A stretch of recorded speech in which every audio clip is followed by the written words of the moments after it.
अच्छा, last video में हमने देखा था कि अगर आप एरर अलर्ट बनाना चाहें, मतलब मैं ये चाहता हूँ कि अगर इस डेटा से बाहर कोई चीज़ एंटर करें, जैसे न्यू शेक है, न्यू शेक तो आ रहा है, लेकिन अगर मैं कोई XYZ लिख दूँ जो कि लिस्ट में नहीं है, जैसे ही मैं एंटर करूँ तो एरर आना चाहिए।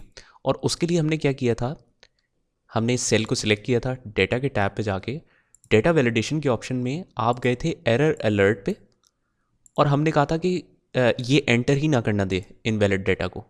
तो स्टॉप स्टाइल हमने स्टॉप सेलेक्ट किया।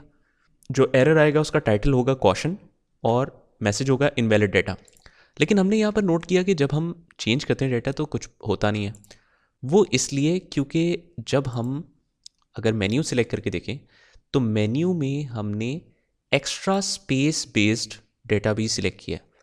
याद रखें कि जब भी आप लिस्ट बनाते हैं तो आपने कोई भी एक्स्ट्रा स्पेस वाला डेटा नहीं सिलेक्ट करना।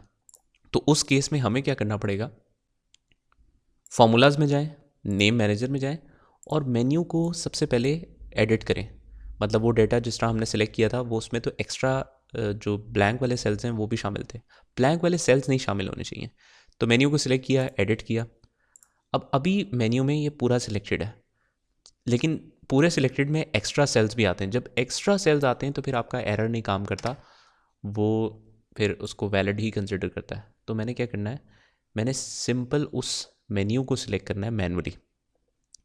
अब आपके माइंड में आ रहा होगा कि जब मैंने जिस तरह पहले बताया था कि नई आइटम्स भी जो मैं करता जाऊंगा एंटर, वो शामिल होती जाएंगी। तो अब इसमें इस केस में तो नई अगर मैं शामिल करूंगा तो वो इस डेटा की सिलेक्शन से बाहर निकल जाएगी और मेन्यू में नहीं शो होगी। लेकिन उसका भी मैं हल बताता हूँ अभी आपको। ओके करें आप इसको, ये एडिट हो गया।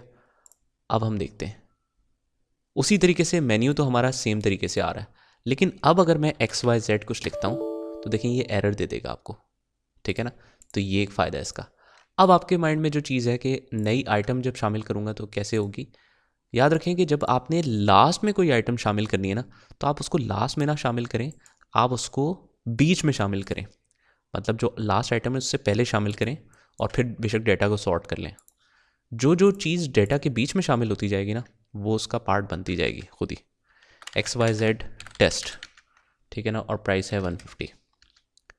देखते हैं, अब हमारी मेन्यू में लास्ट आइटम आनी चाहिए ट्रायल शेक, और सेकंड लास्ट होनी चाहिए XYZ टेस्ट। ठीक है, ये हमारे पास आ गया। तो इस तरीके से हम डील करेंगे ये सिनेरियो, या मॉडिफिकेशन भी कर लें। उसके बाद हम नेक्स्ट वीडियो की तरफ चलते हैं।